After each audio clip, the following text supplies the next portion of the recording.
When people talk about Bob Dylan, they often start with labels: folk singer, protest songwriter, poet, icon. But Dylan has always been bigger than labels. Because Dylan didn't just write songs to entertain. He wrote songs that think, songs that question, songs that wake people up. And the reason his work still matters is simple. He didn't focus on one topic. He explored what it means to be human, through history, love, injustice, fear, faith, and the struggle to stay free inside a complicated world.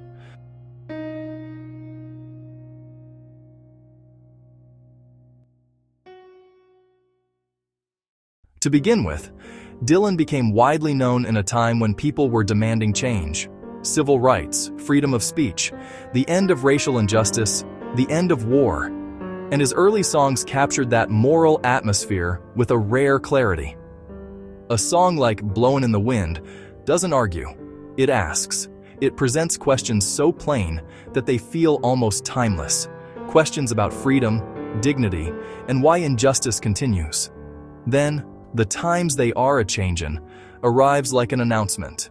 Not a private feeling, but a public message. History is moving, and ignoring it will not stop it. And what makes Dylan unusual is that he wasn't satisfied with vague optimism.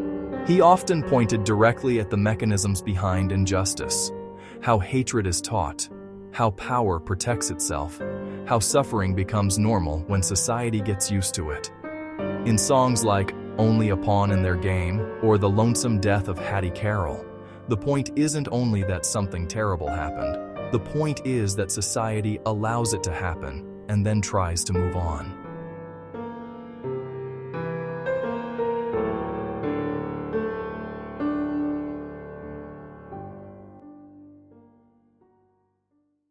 That's why so many people remember songs like Masters of War. It's not just anti-war, it's anti-manipulation.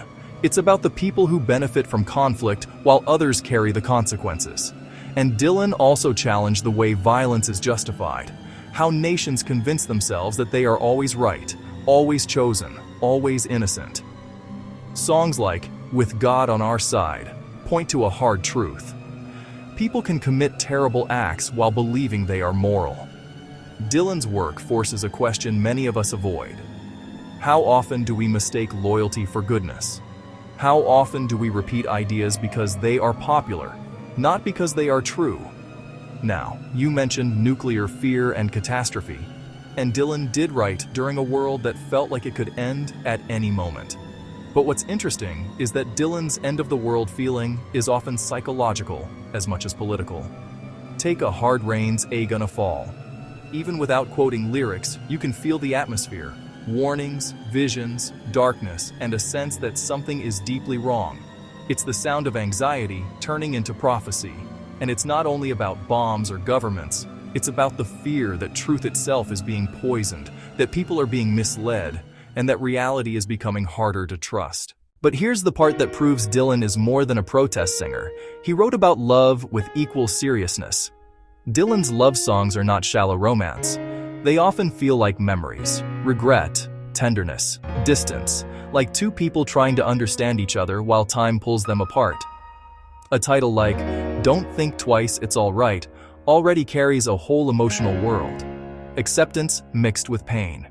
And To Make You Feel My Love shows Dylan's ability to write devotion in a simple, direct way, without sounding artificial. In Dylan's universe, love isn't just happiness. Love is vulnerability. Love is what you risk. Love is what you lose. And love is what reveals who you truly are. And then there's another Dylan theme that people feel deeply even when they can't explain it: identity. Dylan wrote about what happens when your place in society collapses, when the mask falls off and you suddenly see yourself from the outside. That's why Like a Rolling Stone became so iconic. It's not just a famous song, it's a human experience, the shock of losing status, certainty and direction, and the strange freedom that comes after. Dylan also wrote about restlessness, the sense that normal life is too small for what your mind is going through.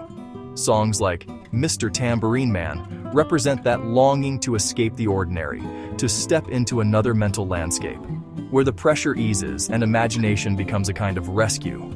So Dylan isn't only speaking for a movement, he's speaking for the person who feels alone in a crowd, for the person who suspects that modern life can make us less human.